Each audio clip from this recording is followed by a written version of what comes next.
mundo dos leigos, olá mundo da internet, olá mundo, sejam todos muito bem-vindos ao nosso canal. Estamos começando mais um podcast Fala Chef, e para você que está chegando agora, aproveita, já se inscreve no canal, deixa seu like, comenta, porque o programa de hoje está para lá de especial. Nós estamos trazendo a melhor jogadora de vôlei do mundo de 1999, Virna Dias.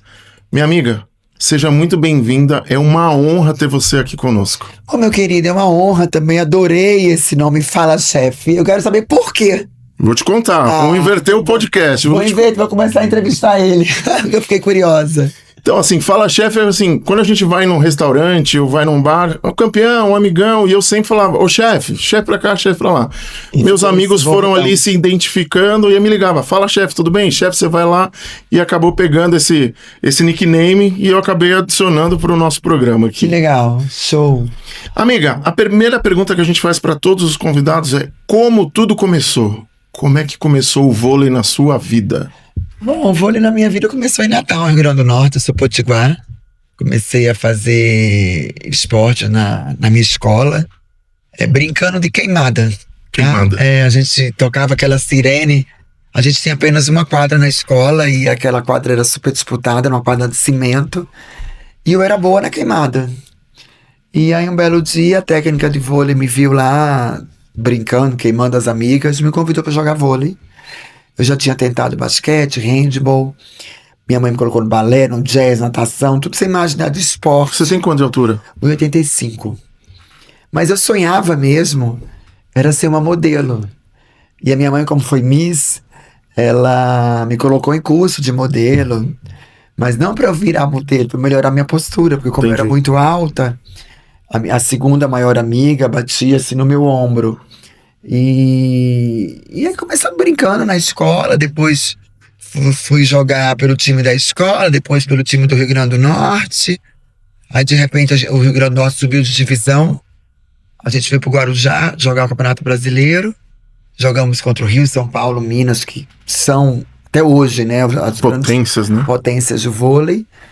Eu me destaquei pela força, pela altura, e aí vieram os convites com 14 anos de idade. Cheguei em Natal me achando mais painho. Fui convidada pelo time do Rio, de São Paulo. Ele falou assim, você vai estudar, Virna? Meu pai era engenheiro civil, eu era muito boa na áreas exatas. E aí eu falei, meu Deus, mas eu quero ser jogadora de vôlei, eu quero ser uma Isabel. Isabel, nossa. Isabel era o meu ídolo, né? Quer dizer, eu tinha 3 ídolos, né? Inclusive um ainda é vivo. Aos domingos a gente ficava na casa da vovó para comer aquela galinha caipira, que em Natal era aquele programa, Casa da Vovó, era cheio de neto, para assistir o Ayrton Senna. E aí a minha tia americana, flamenguista roxa, desde criança que falava do Zico, do Flamengo, do Júnior, e eu fui criando essa paixão pelo Flamengo desde de bebezinha mesmo. E a Isabel, né, que era uma musa do vôlei, eu tive a oportunidade de depois jogar com ela ser minha técnica. Então assim, eu tive sonhos, eu tinha ídolos, e depois esses ídolos me tornaram-se meus amigos. Hoje eu sou muito amiga do Zico, da família, aquela família maravilhosa. A Isabel infelizmente partiu, né, a gente era muito amiga. E o único ídolo que eu nunca conversei muito, mas que eu tinha algumas fotos, era o Ayrton Senna. Então assim, esse meu sonho... E hoje ele tá homenageando aqui. Aqui, lindo esse capacete dele. E aí o vôlei surgiu dessa forma, aí veio as seleções brasileiras das categorias de base. Aí aos 18 anos eu virei mamãe, eu fui mãe muito nova, eu tenho um filho de 34 anos, eu tenho uma netinha já de 1 ano e meio. Mas assim, tudo foi muito precoce na minha vida, mas eu acho que foram experiências inesquecíveis. E no começo a gente sempre fala o seguinte, né? Existem os desafios altos e baixos, principalmente na nossa época, que é diferente da de hoje em relação a facilidades, né? Teve algum momento que você pensou em desistir, por mais que fosse um sonho, para galgar, para chegar onde você chegou? Teve algum momento assim? Algumas vezes, né? Primeiro, quando eu fui mãe, muito nova, eu não tinha maturidade nenhuma, 18 anos, eu não sabia fritar um ovo, não sabia fazer um leite. E foi quando eu fui pra Itália. Ele tinha acabado de nascer, eu levei ele bebezinho e cheguei lá, fiquei muito tempo sem receber salários. E tive que vir embora, porque a reserva que eu tinha levado já estava acabando. E nessa época eu pensei, pô, será que vale a pena continuar? Aí a gente vai jogar em Ribeirão, vai jogar com Isabel. Começando uma vida muito, muito difícil, né? Porque eu não tinha estrutura de família para cuidar do meu filho. Eu tinha que levá-lo aonde eu ia. Então ele ficava com o massagista, ele ficava com aquele mocinho que limpava a quadra, as minhas amigas. Então assim, o Vitor foi criado dentro de uma Literalmente dentro das dentro de uma quadras. quadra de vôlei. Troca o xixi, troca o cocô. Era aquela coisa de todas as tias, mas muito imatura, muito menina. E aí, quando eu fui para a seleção brasileira adulta, foi a primeira vez, cara, com o técnico Adson Lima, que a gente ficou 45 dias fora de casa. A gente pegou o terremoto. A gente não tinha comunicação. A gente estava na China, do outro lado do mundo. E não tinha, era um fax, que demorava 3 dias para chegar no Brasil. E quando eu voltei dessa viagem, meu filho não me reconheceu. Nossa. Na hora do desembarque, assim, no aeroporto, que eu fui lá correndo. Ele tinha que idade? Tinha 1 aninho no máximo, Nossa, 11 meses. doeu o coração ali, hein? Aí ele olhava pra mim, olhava pro pai, tipo assim, chorava, tipo assim, quem é essa mulher? Aí eu confesso que eu pensei em parar. E logo em seguida eu já fui cortada dessa seleção também, porque eu não sabia recepcionar. Então assim, foram muitas dores que eu vivi ali no esporte, pela maternidade, que muitas das vezes eu pensei em desistir, mas graças a Deus eu persisti, graças aos meus pais também, que me incentivaram muito. E hoje meu filho está super bem, formado em publicidade. Tem uma empresa que faz os réveillons de pipa, que é o chamado Let's Pipa. Já tem uma netinha. E ele se orgulhou muito da minha carreira, né? Mas assim, como mãe a gente sofre, né? Porque o mundo de antigamente não era esse mundo virtual que você faz no FaceTime, que você manda uma mensagem, você manda um vídeo. Não existia isso, né? Mas graças a Deus eu superei essas adversidades. E falo, você ser mãe hoje é ser presente o tempo que você puder. Mas você ser presente. Exato. Que seja 2, 3, 10, 1 hora, metade do dia. É fazer o melhor que pode, fazer né? O melhor que pode, né? Até porque a mulher hoje é muito facetada, a mulher hoje precisa trabalhar, a mulher hoje precisa se estruturar, né? Mas foram experiências maravilhosas na minha vida. Legal. E para essa geração nova que tá assistindo, você comentou da Isabel, era extraordinária. Quem foram as atletas que você jogou na época e que jogo foi extremamente marcante para tua carreira? Olha, eu tenho grandes amigas do vôlei. Eu falo que eu sou a relações públicas, né? Eu tenho diversos grupos de todas as gerações que eu joguei, Atlanta, Sydney, Atenas. As meninas da nova da geração também, tenho uma relação muito boa com elas. Mas assim, a minha geração de 96 marcou muito. Minha primeira Olimpíada, eu tinha meu grande ídolo era a Ana Mose, que era a capitã da equipe. E a Aninha sempre foi uma referência para mim, eu era a reserva da Aninha. E existia um respeito muito grande pela pessoa dela. A gente tinha uma geração muito forte, né? A gente tinha uma Ana Paula, craque de bola, uma Fernanda Venturini. Entrevistei ela online, foi incrível o bate-papo. Uma das maiores levantadoras do mundo. Com a Fofão na reserva. Fofão. Que era 2 grandes levantadoras, uma mesma geração. Foi um pecado isso, né? Márcia Fu, que sem palavras. Foi pra mim a melhor jogadora que o Brasil já teve na atualidade. Assim, a Márcia Fu jogava de ponta, de meio, de saída, levantava. Era uma jogadora completa. Tinha a Ida, a Yuma, que foi uma das primeiras brasileiras a ter uma bola, aquela pipe, né? Aquela bola de fundo, que igual aquela mulher, eu nunca vi até hoje no mundo. A Leila, canhotinha, a gente tinha a Filó, enfim. Foi uma geração que me marcou muito. Primeiro por ser minha primeira Olimpíada, era menina muito nova. E foi Bernardinho como treinador. Foi a primeira medalha que a gente ganhou, né, pro esporte. Nunca nenhuma mulher brasileira tinha ganho uma medalha olímpica. E aquele jogo de Cuba de 3-2 me marcou muito. Apesar de nós termos... Era uma rivalidade... Absurdo. Era uma guerra, né? Era meio Brasil e Argentina no futebol, né? Isso, exatamente. Mas posso te falar, depois a gente vai descobrindo o porquê das rivalidades, era a necessidade delas, porque elas eram bicampeãs olímpicas e o Brasil começou a fazer frente a Cuba. Então a gente começou a tirar o pódio delas. E as premiações de um primeiro lugar era vamos supor, $100.000, segundo $50.000, terceiro 25. E 90% daquela grana ia pro governo, 10% para elas. Então a gente começou a tirar a comida dela, o prato de comida delas. Nós não sabíamos, né? E aquelas guerras, aquelas brigas. E hoje a Mireia é muito minha amiga. Nossa, ela é incrível. Nós somos irmãs, assim, nós estamos montando até uma empresa lá fora pra gente ser atletas. Nós somos muito, muito, muito parceiras. E depois de tudo isso, criamos vínculos. Ela veio ao Brasil, mas a gente ficou um gap ali de 4 anos. Numa rivalidade assim, surreal. Da gente não olhar na cara. Da gente chegar no estádio sendo escoltado pela polícia. Cuba também. Caramba. Ia pro hotel, a gente ficava em andares diferentes. Restaurantes, era guerra. A gente não podia se ver que uma queria matar a outra. Mas pela competitividade, Entendi. né? E hoje é uma pena, Cuba não joga mais a Olimpíada.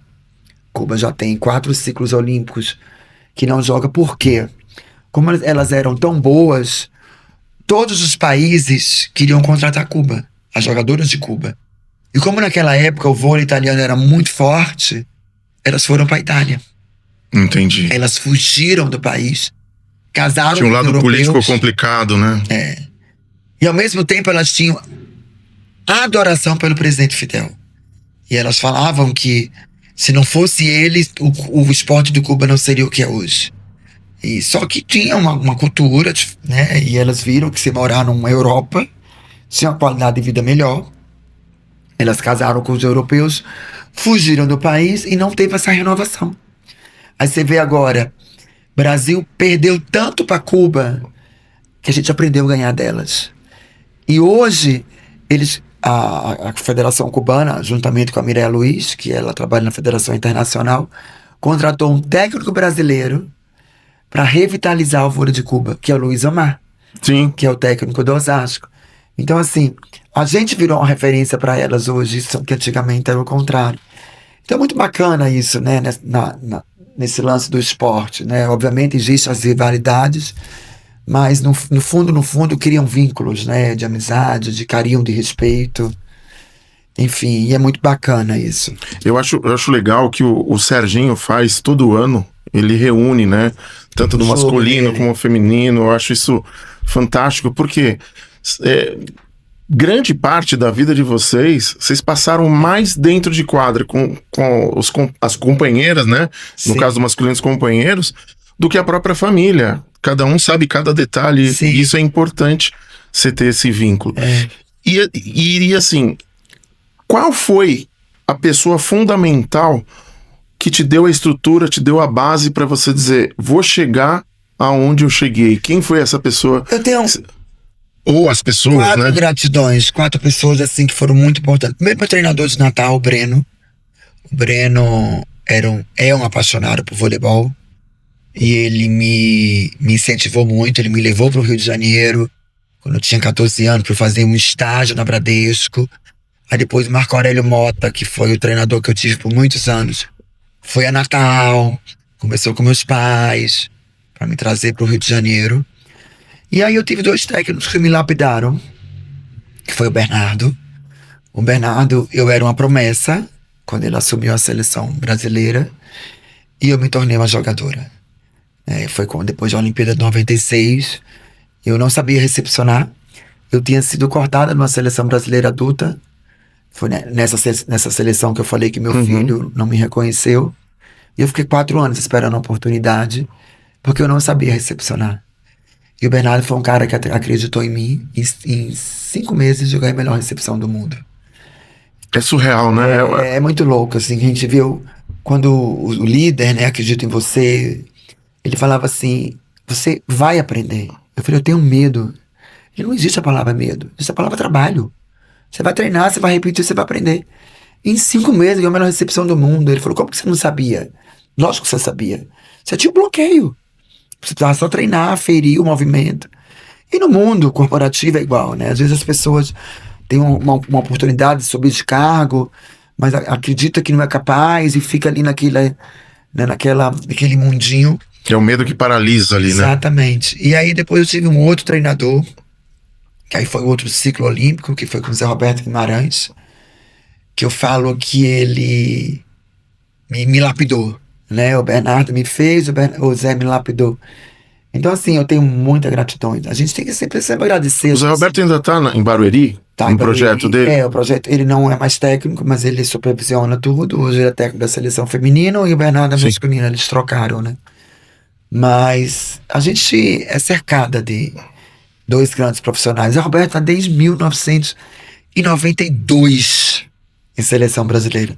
Nós estamos em 2026. Eu acho que você acabou de sanar uma dúvida minha nesse bate-papo que você estava tendo. Quando você falou da Fofão, eu estudei no Colégio Militar em Brasília. Tá. Em 92, eu lembro que a seleção brasileira feminina foi fazer alguma atividade, alguma coisa lá, e eu lembro que eu via as meninas, né? Então, eu acredito que você devia estar nessa época. Você não estava? Eu fui pro ciclo de 96. 96? Em 91 eu fui mãe. Ah, meu tá. filho era pequenininho ainda. Porque eu lembro que o nome Fofão me guardou. Eu não conhecia tanto, eu tinha, sei lá... Não, a Fofão 15, foi a única jogadora que foi em todos os ciclos. 92, 96, 2000, 2004, 2008. Então tá, mas tirou a minha dúvida agora. É a única mulher brasileira do vôlei que tem 5 Olimpíadas. Mais ninguém. Foi um fenômeno. Eu tô tão feliz agora em vê-la fazendo parte da comissão técnica do Zé Roberto, que agora saiu uma lei, né, que todo país tem que ter uma mulher na comissão técnica. E eu vejo a Fofão com potencial absurdo de ser uma técnica. Primeiro que ela ama o que ela faz. A Fofão abdicou de não ser mãe, né, foi uma escolha que ela fez. E encaixa diretamente nesse perfil dela. E eu tenho certeza que o Zé Roberto vai preparar ela. Vai lapidar em outro lado agora, né? Na hora que ele tirar o bastão, vai passar para ela. Que legal. Porque a Fofão, muitas pessoas não sabem, sempre foi aquela jogadora muito silenciosa, aquela jogadora muito, muito discreta, mas era uma líder em silêncio. Todas as vezes, sem exceção, tá? Que nós tínhamos conflitos na geração com o Bernardo, na geração com o Zé Roberto, eles chamavam ela no canto. Fofão, o que é que tá acontecendo? Porque se lidar com 12 mulheres não é fácil, não. Eu imagino. Uma gosta do samba, outra gosta do rock, outra gosta de mulher, outra gosta de homem, outra gosta da bagunça, outra gosta da igreja. E tem de tudo. Em alguns momentos cada uma tá nos seus dias. Culturas, classes, crenças, menstruação. E você lidar com tudo isso durante meses concentrado. Uma coisa é você se juntar e viajar, né? E longe de família, longe de namorado, longe de namorada, longe de filhos. Então tinha os seus conflitos, né? Dos relacionamentos. Obviamente a gente era muito fechada, as coisas não iam a ser expostas, até porque não tinha esse mundo também, né? Virtual. E a Fofão sempre foi a jogadora que resolvia os problemas. Fofão, sua opinião. Fofão, eu acho isso, acho aquilo, acho que passou do limite, isso aqui não. Ele reunia o grupo e o que ela falava, ela resolvia. Ela não era líder na quadra, ela era líder do time.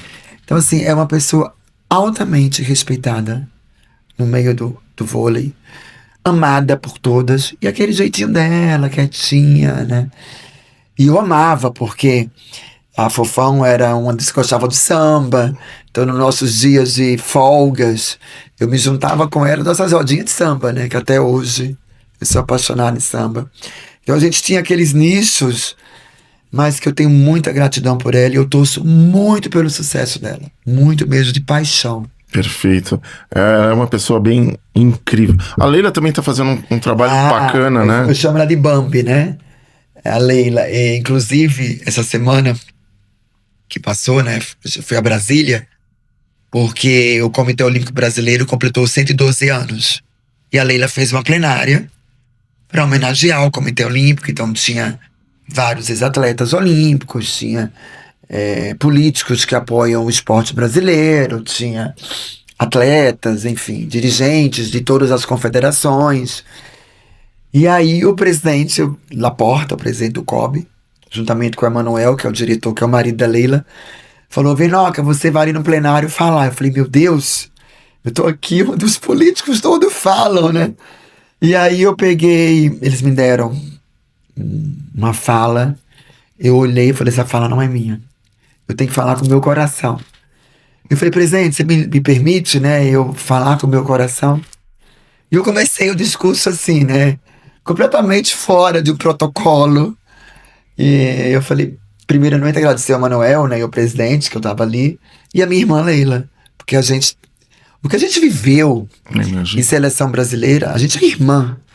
Imagina irmãs que não tinham sexo, porque a gente ficava 24 horas no quarto, todas as viagens, nós ficávamos 90% das viagens juntas, e nós somos opostos. A Leila acordava 1h30 antes, para passar o creme, pra tomar um banho. Eu acordava 10 minutos, eu saía com um tênis assim, com a banana na mão. Eu queria dormir, eu queria descansar, porque ao contrário dela, que à tarde, que a gente tinha aquele período de descanso, eu não conseguia dormir à tarde, porque se eu dormisse eu não ia render a noite no jogo. Então à noite, pra mim, eu chegava do jogo, eu queria dormir. E ela não, queria ver o vídeo, o filme, a série. Enfim, nós éramos muito diferentes, mas nós vivemos histórias lindas. E ali eu quebrei o protocolo, eu falei, amiga, você é minha irmã. Ninguém sabe quem tá aqui. Aqui você é uma senadora. Mas pra mim você é a Bambi. Bambi porque ela me sacaneava, que quando eu começava a ficar cansada nos jogos, a perninha minha ia ficando que nem uma Bambi, sabe? E esse meu apelido ficou no vôlei, enfim. Então assim, eu fico muito feliz porque ela se reencontrou no mundo da política. Corajosa, falo pra ela que eu jamais seria essa veia da política, porque realmente você tem que saber lidar, né, gerir. Mas que bom, né, que a gente vê atletas aí lutando pelo nosso esporte brasileiro. Aí depois que eu participei desse plenário, que eu falei, meu Deus, eu nunca imaginei estar aqui com esse microfone falando. Aí todo mundo, Virna, você tem que ser secretária de esporte. Virna, meu já vai puxando, né? Virna, eu falei, não, gente, deixa a Leila, eu sou amiga dela, eu vou apoiar ela. Eu brinco, né? Eu falo com as pessoas, porque a gente vive um país muito polarizado, né? Hoje, assim, tudo é extremo. Eu falo assim, todo extremo é beira. Exatamente isso. É direita, é esquerda, é futebol, é religião. Eu falei, gente, política, religião, time de futebol, ninguém se discute. Exatamente. Cada um tem sua opinião, cada um tem sua forma de ver. As pessoas estão perdendo amizades. Exato. Famílias brigando. Brigando. Por política, por futebol. Gente, vamos evoluir, né? E o pior é que muita gente briga pelo CPF, não pelo fato se tá certo ou errado. Exatamente. A pessoa tá fazendo, independente, tá fazendo errado, não, tô defendendo fulano, tô defendendo ciclano. Não, e é uma forma de, sabe, de você polarizar. Exato. E as pessoas vivem essa energia densa. As pessoas falam, Vina, qual é o seu partido? Eu falei, eu tenho meu partido, mas pra quem está no poder, eu vou torcer. Porque se é o meu partido, não é, cara, eu tenho que torcer pro Brasil pra sempre. Exato, pra dar certo. A gente não muda as pessoas, mas os exemplos arrastam multidões. Cara, faça a sua parte. Como você pode ser... É que as pessoas querem falar o famoso, não te falei, te avisei. Como você pode ser o melhor apresentador, como você pode ser o melhor pai, como você pode ser o melhor empresário. E assim eu levo pra minha vida. Cara, o esporte me deu tantas alegrias, tantas coisas bacanas, oportunidade de conhecer países. Joguei 3 Olimpíadas, fiquei 25 anos conhecendo o mundo, atletas incríveis. Cara, é um dever meu de cidadã. Exato. Retribuir pro meu país.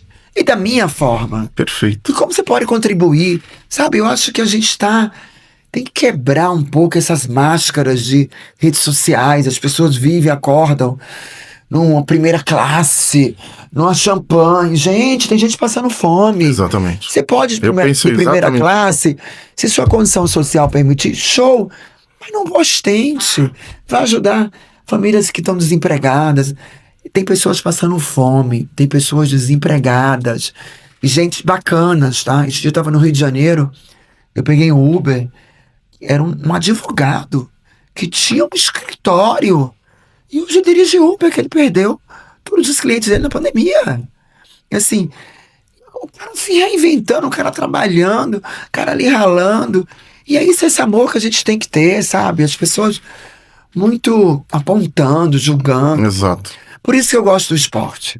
Porque o esporte, meu amor, Se você é branco, se você é preto, se você é rico, se você é pobre, você tem um objetivo só, é ganhar.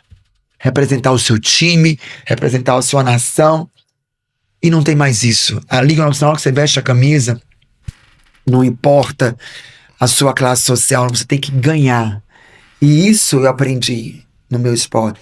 Eu frequento qualquer lugar que você me levar hoje.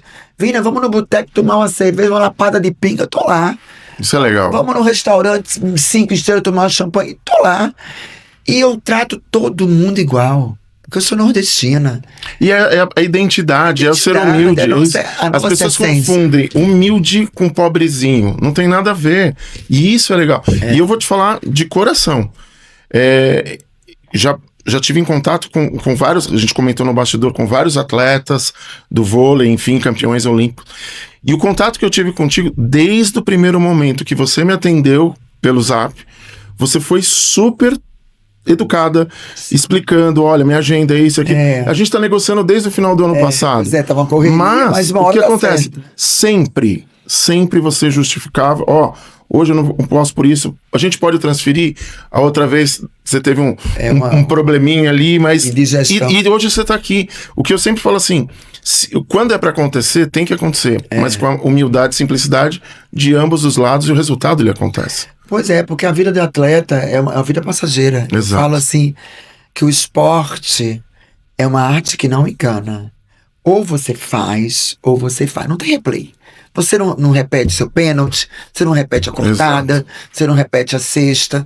Então, assim, o seu momento é aquele. E o atleta, ele se prepara pro hoje. O Brasil vai jogar agora, sabe? Tem que pensar no primeiro jogo. Exato. O adversário... Copa do Mundo, meu irmão. Todo mundo quer ganhar do Brasil. O Brasil é referência. Tem 5 estrelas, meu amor. Todo mundo quer roubar essas estrelas do Brasil. Exatamente. Então o Brasil é o adversário a ser batido. E o Brasil, na última Copa, não teve um bom resultado. Então tá todo mundo achando que é capaz de ganhar do Brasil. Então a gente tem que focar no primeiro jogo. O esporte é muito isso. Amanhã é outro dia. Amanhã se prepara para um outro adversário. E a vida é assim.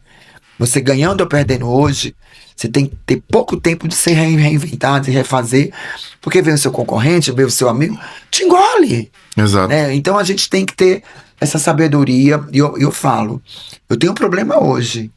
É que nem aquela música do Xande de Pilares, que eu amo samba, que ele fala assim, e o novo dia vai raiar. Exatamente. Amanhã é um novo dia. E a gente no esporte, às vezes a gente tem 4, 5 horas... pra gente se reinventar.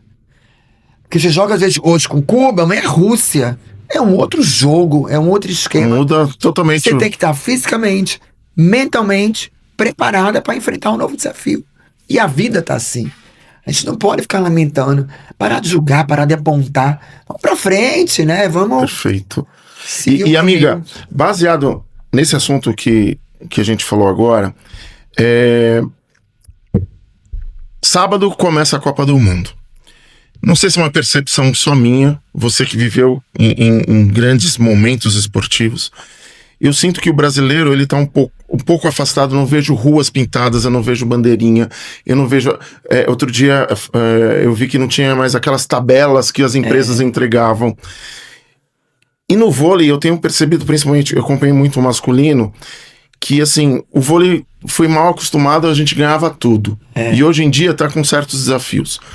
Você acha que isso tem a ver com investimento na categoria de base, tanto dos atletas se interessarem, como as empresas entenderem que o Brasil tem um potencial incrível no vôlei? Bom, ou eu tô viajando? Não, eu acho que sempre apoio é importante. A gente tem um Comitê Olímpico Brasileiro hoje que tenta ajudar todas as modalidades. A gente teve um gap grande realmente no vôlei masculino. A gente vem de uma geração de Giba, de Maurício, de Ricardinho, de Nauber, de Tandy. E aí, essa renovação não acompanhou o nível desses caras. Sim. Então a gente ficou com um gap, realmente. Tem meninos com potenciais? Tem, muitos, mas não tem experiência. Você vê, a gente se frustrou na última Olimpíada e a gente viu que o vôlei masculino mudou. Cara, a porrada. A velocidade é absurda. A velocidade do saque, dos ataques dos homens hoje é surreal, meu irmão. É muito diferente do que era na geração dos meninos. Então a gente tem esse gap. Eu acho que o Brasil falta muito estrutura, como a gente vê no país de primeiro mundo, nas escolas.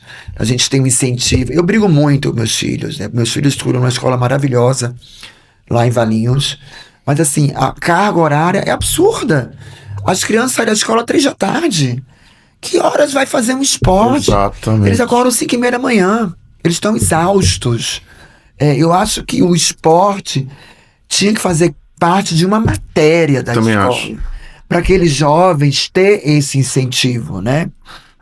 Isso que você falou de Copa do Mundo, eu acho que ficou muito polarizado essa coisa da direita ser o verde e amarelo. Tanto que eu acho que a seleção tá jogando de azul pra não dar BO. Eu tô achando isso. Mas pode falar, o amarelo é amarelo. Eu também acho. O amarelo é a Eu cor do também acho. Brasil. O amarelo Eu também o acho. voleibol hoje tem essa imagem. É uma identidade. É uma né? identidade. E eu vou te falar, e o Banco do Brasil, que patrocina o voleibol até hoje, são muitos anos de patrocínio, a marca deles já realizou pelo vôlei. Hoje você vê o vôlei, você Exato. imagina, você linka a imagem Banco do Brasil, o Exatamente. amarelinho. E a camisa amarela é amarela. Né? E essa coisa assim, o brasileiro ele vive um momento crítico, né? Ai, porque a última Copa perdeu, porque o Neymar... Gente, o Neymar, como o Ronaldo foi, como o Zico foi, como o Bebeto foi, como o Roberto Carlos foi, como o Denilson foi, são ícones, Exato. são ídolos. Ele mesmo no banco de reserva, Faz a diferença. ele vindo de uma lesão, o coitado veio muitas lesões, operou o joelho, fez cruzado. É importante a presença dele. Eu tenho uma experiência assim de uma... Como diz o pessoal agora, é uma áurea diferente, né? Não, cara, é respeito. Pô, é o melhor jogador do mundo ali. Exatamente. Que na hora o técnico pode deixar ele 5 minutos pra ele jogar. Faz a diferença. Ele vai lá e faz o gol. Que nem o Ronaldo com aquelas lesões horrorosas do pé que ele teve. Exatamente. Foi lá e arrebentou, meu irmão. Então, assim, e eu falo isso porque eu vivi no vôlei. A Leila, na nossa segunda Olimpíada, a primeira foi em 96, nós éramos reservas. Depois eu fiquei titular. E aquela geração toda de 96 foi embora. Veio eu e a Leila e a Fofão para 2000. Geração de 2000, que era a Olimpíada de Sydney. Quando a gente chegou em Sydney, a Leila fez uma péssima temporada. A mãe com câncer, tinha acabado de se separar do ex-marido. A cabeça dela, tadinha, ela tava ali só de presença. Mas ela não conseguia treinar, ela não... Pior fase da vida dela, lesionou. E o Bernardo deixou ela durante todo o ciclo olímpico. A Leila foi na reserva para Sydney. E a Elisângela, titular, nós ganhamos o Pan-Americano, com a Elisângela entrou no lugar da Leila. Então, assim, mas sempre a Leila ali no grupo. Às vezes tinha um problema. Leila, sua opinião? A Leila era uma líder. Mesmo ali na reserva, era uma líder, uma jogadora respeitada. O que o Bernardo fez? Estrear na Olimpíada de Sydney. Elisângela treinando titular. Todo mundo aquecendo, aí ele reuniu as 12 e falou, agora vou montar as 6. Todo mundo já sabia que era as 6, porque a gente já estava treinando as 6, já 3 meses juntos. Leila, você vai estar no lugar da Elisângela. A gente olhou pra cara da outra. Falei, cara, esse cara é louco. Falei, gente, a menina tá no banco o tempo inteiro. Cara, ela jogou a melhor Olimpíada da vida dela. Ela carregou o Brasil nas costas. Quando acabou a Olimpíada, eu fui perguntar pro Bernardo. Eu falei, Bernardo, por que você fez isso? Ele falou, Vinoca, ela sabia jogar voleibol. Ela não tinha cabeça. Se eu desse mais uma responsabilidade para ela, mais uma pressão nela, ela não ia realmente jogar. Só que ali ela não deu tempo de pensar. Eu chamei as 12 para entrar na quadra. Vai, legal. Minha filha, joga. E ela arrebentou. Isso é líder, né? Isso é um líder. E ela fez a diferença naquela Olimpíada. E quando nós ganhamos a segunda medalha de bronze, que ela entrou aos prantos, né? Porque a mãe já estava na fase terminal. Dias depois, a mãe dela faleceu, minha tia maravilhosa. Homenageando aquela camisa para a mãe, falando, mãe, se não fosse você, não estaria aqui. Então, assim, eu sei que é a força de um líder. Eu sei que é a presença do Neymar. De repente, ele não vai ser o cara da Copa. Pode ser outro, moleque. E essa molecada tá sedenta. Exato. Eles querem mostrar o porquê estão na seleção brasileira. Você vê o jogo no Rio de Janeiro e Maracanã. Eles foram sede de bola, Exato. querendo fazer o melhor, lutando. Vini Júnior também, que é o ano dele também, é um ano que ele pode também virar o cara da Copa do Mundo, né? Então, assim, eu sou brasileiro, eu torço muito pelo esporte brasileiro. Eu quero mais que a gente volte a ver. Eu tô de Exato. Brasil. Foi sensacional, inteira. foi sensacional. O meu carro capô já tem a bandeira do Brasil, já tô nos retrovisores. Porque eu sei que é representar o meu país. Eu sei que é que na hora que você tá no pódio, você ouvir seu hino, você falar assim, poxa, arrepia, né? Meu país é o melhor do mundo. Eu sei o que é isso. Então, às vezes, os brasileiros, os caras ganham dinheiro, e que bom. Que bom. Eu queria que o meu esporte... Por que você não foi lá pra jogar, né? Fosse assim. Exato. Porque a vida de um atleta, cara, é muito sacrificante. Você abre mão de família, de vida social. Então, às vezes, a gente vê os meninos, fizeram uma festa, não sei o quê. Os coitados não têm vida. Parece ter vida. Não tem. E hoje, com esse mundo virtual... Não, e às vezes os clubes em São Paulo, o torcedor vai na porta... expõe a vida coloca pressão dentro do carro. É humilhante pro jogador. Eu era muito amiga do Ronaldo Fenômeno. A gente foi amigas anos. Porque, amigos, né? Eu tratava com o Filé, que era o filé dele, quando eu joguei no Flamengo. Cara, eu fazia festa na minha casa toda semana. Meus vizinhos amavam. Tocavam na porta assim, os vizinhos de pijama. Eu falei, careca, vai lá abrir a porta. Entrava. Aí, assim, era uma festa divertida, nada de droga. Festa, nome é festa. Porque atletas não pode. Era festinha, um sambinha, um som. Mas não tinha esse mundo virtual de fofoca. Ninguém nem sabia, era só meus vizinhos do prédio que sabiam. Sim. E amavam, porque o Ronaldo ia pra lá. Então, assim, hoje o mundo virtual estragou pouco, né? A privacidade de um atleta. Gente, porque a gente é atleta. Esse dia eu tava num barzinho, que eu tenho um apartamento no Rio, ali na Gávea, tomando um chopinho. Aí a mulher olhou pra mim, nossa, atleta bebe. Eu falei, primeiro, eu não sou mais atleta. Segundo, eu bebo, faço xixi, faço todas as necessidades. É muito louco. Eu namoro, eu peco, igual a senhora. Cara, aqui é o meu momento de relax. Cria um estereótipo, né? Eu acho assim, você não precisa tomar um engradado. Não, lógico. Mas assim... Viver, ok. E eu não jogo mais, né? Mas é que cria, assim, personagens, né? Que nós somos gentes, né? Obviamente, eu tive uma vida muito mais regrada. Eu fui aprender a tomar um copo de chopp e eu tinha 28 anos. Né? Então, tipo assim... Tudo no seu tempo, mas tá tudo certo. Sim. Né? E a gente tem que parar de ficar criticando. É o mimimi que a gente fala. Agora, uma coisa que eu tô curtindo muito é a figurinha da Copa. Eu tenho 2 filhos, né? E até minha netinha, minha nora, tá fazendo. Então a gente fica trocando figurinhas online. Que legal. Aí na escola, onde eu moro, a gente junta a molecada ali do bairro. Porque isso é bacana. Você vê os ídolos de uma Copa do Mundo. Eu tenho o primeiro álbum do meu filho quando ele era pequenininho, há 2 Copas atrás. E a gente já tem todos os álbuns. Então é muito bacana, a figurinha que vale mais. Sim. Né? Massa demais. Eu lembro da época das figurinhas do ping-pong, lembra? Que era muito... Minha amiga, a gente tá quase chegando no final do programa, mas tem uma pergunta que eu não poderia deixar de fazer.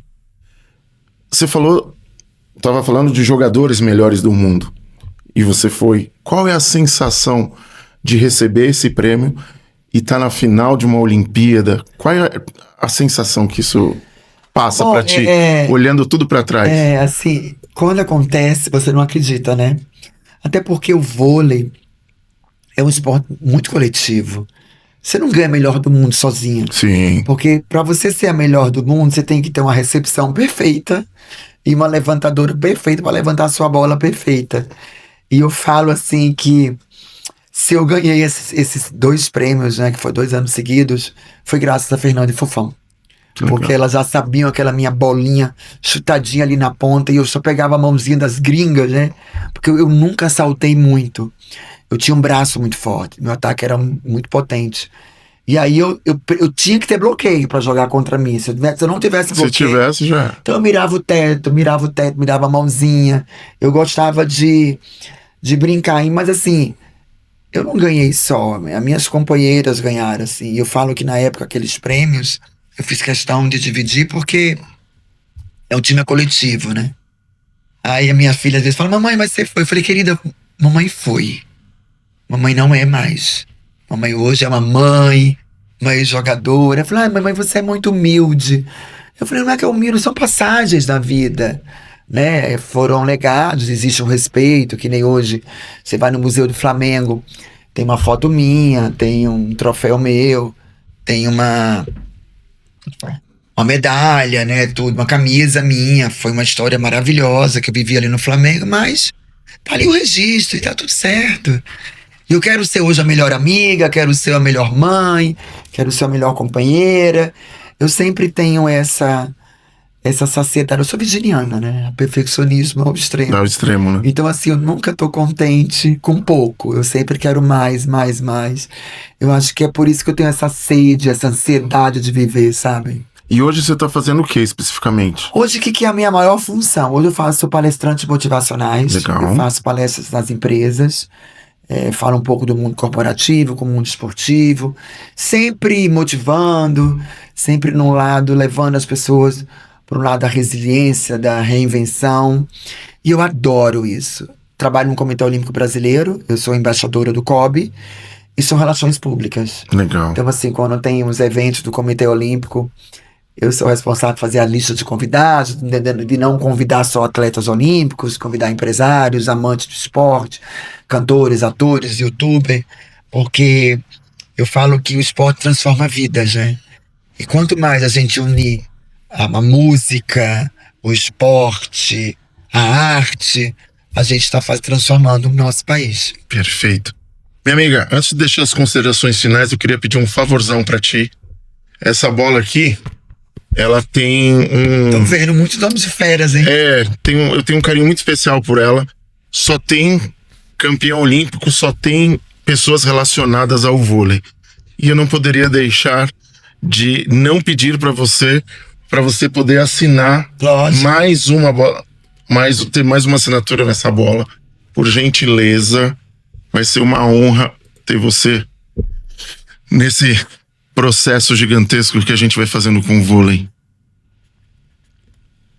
É pro seu podcast? Então, Fala, chefe. Fala, chefe. Eu sou canhota, tá? Ninguém sabe. Ayrton Senna também era. Eu jogava com a direita. Fala, chefe. Que Beijos, legal. Virna. Obrigado, Vina. E eu queria que você deixasse suas considerações finais pro pessoal, quem de repente está começando a jogar, quem quiser te procurar para as palestras. Esse é o momento. Bom, primeiramente o meu Instagram é VirnaDD, né? E o meu Instagram, como é o nome daquele outro, gente? LinkedIn é Virna Dias. E eu acho que todo atleta, né? Todo jovem, né? Que sonha ser um atleta, existe uma caminhada, né? Eu brinco muito, que lá em casa eu tenho 2 esportistas. Eu tenho uma filhinha de 13 anos que tá caminhando pro vôlei e o meu de 15 pro futebol. E eu falo, a vida do atleta não é fácil. Você quando nasce, você não sabe andar. Você senta, você engatinha, você dá alguns passinhos e você anda. Existe um processo para você aprender a caminhar. Em vôlei, qualquer outro esporte é assim. Uns têm mais facilidade para engatinhar, outros têm facilidade mais para ficar em pé, outro mais para ficar sentado. Cada um no seu processo, né? E tem que ter paciência. Repetir, treinar. Eu falo muito com meus filhos, é importante estudar. Eu falo assim, uma das maiores frustrações da minha vida, eu tive a oportunidade de conhecer o mundo, conheci diversos países, mas não sou fluente em inglês, né? E isso me dói, porque eu fico falando picadinho. Eu até entendo tudo, Entendi. tá? Mas eu não consigo trocar uma resenha com a pessoa. Eu tinha que ter intérprete. Isso porque foi a falta de base que eu não tive na escola. Porque antigamente as escolas, o inglês era uma vez por semana. Exato. Né? Hoje essas escolas bilíngues, meus filhos falam fluente alemão, fluente inglês. Legal. Né? E é muito massa. Eu falo, cara, é muito importante o estudo. Né? É importante você ter boas notas, porque o esporte combina com a educação. E eu consegui entrar em faculdade, apesar, na minha época, a gente não tinha esses estudos online, A gente tinha que fazer trabalhos. Presencial ali. Presencial. Às vezes eu me ausentava de 20 dias sem poder presenciar a faculdade. Aí tinha que ficar estudando para fazer trabalho, para entregar, para ganhar nota. Enfim, era uma vida difícil. Ou você faz uma aula online, ou você liga para o IA. O IA te ensina a estudar. Exatamente. Né? Então, assim, os jovens têm muita facilidade. Então, que eles persistam nos seus sonhos, né? Às vezes, os pais ficam nessa expectativa. Eu quero que meu filho seja o Neymar. Quero que meu filho seja um Guga Kirten. Eu quero que meu filho... Gente, são raros os jovens que vai ser ícones que nem eles. Incentive, sim, para praticar esporte. Porque o esporte educa, o esporte disciplina, o esporte tira as crianças das drogas, da violência. O esporte transforma vidas. E ele faz você se frustrar. Porque essa geração hoje não pode ouvir um não, que já se frustram, já chora, que nem minha filha hoje ligou: mãe, as minhas notas foram horrorosas. Falei: vamos estudar, porque o pouco que você estudou não foi suficiente. Não dá para ficar, não, tá errado. Da forma que você se preparou foi errado. Vamos encontrar uma forma de você melhorar suas notas. Com o esporte assim, vamos estudar mais, vamos treinar mais, vamos se dedicar mais. E aí, quando você entra no esporte, que você ganha, que você perde, a frustração de uma derrota dói. Porque você se culpa, não tive uma boa atuação, meu amigo também não teve. E como lidar com essas coisas? Você se reerguer, né? Se reerguer. Então, esse sentimento para essa nova geração é muito importante. Então, lá em casa tem regras. Tem que praticar esporte de segunda a sexta. Legal. Não importa o que... A Maria já fez beach tênis, já fez ginástica olímpica, já nadou. Hoje ela encontrou o vôlei.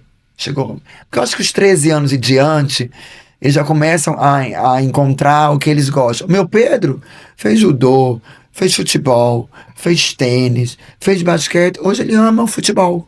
Então assim, mas assim, eu incentivando.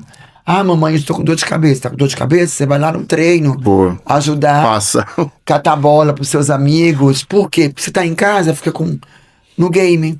E quando você não tem muito tempo, seu período da tarde é pequenininho, que você tem que estudar, você não tem tempo pro game. O tempo que você tem é para você organizar a sua vida. É o esporte, o estudo. Então eles criaram hábitos bacanas. E eu sou assim. 9 horas na cama. Legal. Porque 5h30 da manhã tá acordando. E se tiver cansado, não vai render na aula. E 9 horas tem que estar na cama. 8 horas a gente janta todo dia. 5h30 eu acordo antes, todos os dias. Mãe, tô cansada. Vai pra aula cansada. Não. Aqui é o seu trabalho. O problema que eu vejo muito dos pais hoje, põe muita mão na cabeça. Ai, tadinho. Pensei que era só eu que falava isso. Não, eu sou super. E alimentação, lá em casa é super saudável a semana inteira. Suco natural, não tem fritura. Meus filhos não gostam de refrigerante. A minha menina nunca tomou. Por quê? Porque eu não gosto. Então eu nunca comprei na minha casa. O Pedro até toma um guaranazinho de vez em quando. Mas assim, tudo é hábito. Doce, pizza, sanduíche, dia do lixo. Sábado e domingo. Dia de semana, regras. Frutas após refeições, alimentação saudável, lanche da escola eu faço meu milho cozido, eu mando fruta, eu mando pão integral, porque se eles não criam um hábito alimentar, uma rotina, exato. Eles não... Tem um livro que é o maior vendedor do mundo, de Og Mandino, diz: crie bons hábitos e se torne escravo deles. É bem isso. Aí você vê agora essa moda de injeção para emagrecer. Gente, tudo é um hábito. Você é o que você come. Exatamente. Você é o que você fala. Fecha a boca. Exato. Vai fazer a força de vontade, a determinação, é o foco. Tudo é um equilíbrio, né? Na vida profissional, na vida pessoal, na vida... E eu tenho essas regras lá em casa. Então, minhas mensagens para esses jovens: sejam disciplinados, sejam organizados, sabe? Pratiquem esporte. Seja o futebol, seja uma ginástica, uma caminhada. Tudo que gera uma endorfina é gostoso. A competitividade, esse cortisol. Eu não consigo viver sem esporte. Todos os dias, sem exceção, eu faço 1 hora de transporte. Eu não consigo mais correr, eu não consigo mais pedalar, porque eu tenho várias lesões. E o transporte gasta uma energia. Eu faço carga 16. É uma carga altíssima, que eu saio encharcada. Aí 2 vezes por semana eu faço minha academia, meu pilates. que é o que o meu corpo permite e meu tempo. Eu amo, eu consigo comer o que eu quero, eu consigo tomar minha cervejinha, meu vinho, meu final de semana. E eu Vive, né? administrar meu peso. Porque a gente dá pra você.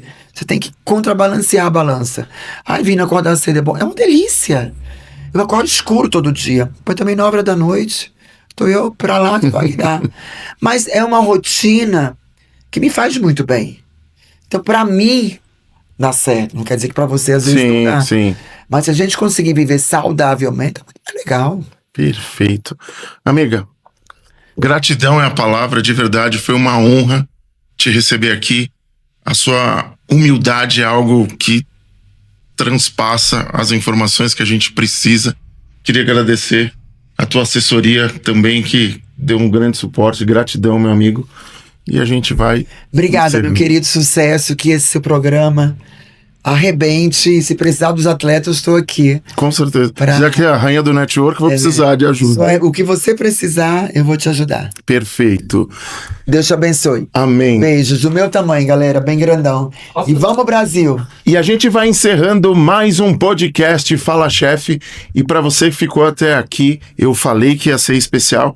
E eu queria agradecer imensamente aos nossos patrocinadores. São vocês que acreditam no nosso projeto e fazem com que a gente possa trazer profissionais exemplares, assim como a Virna.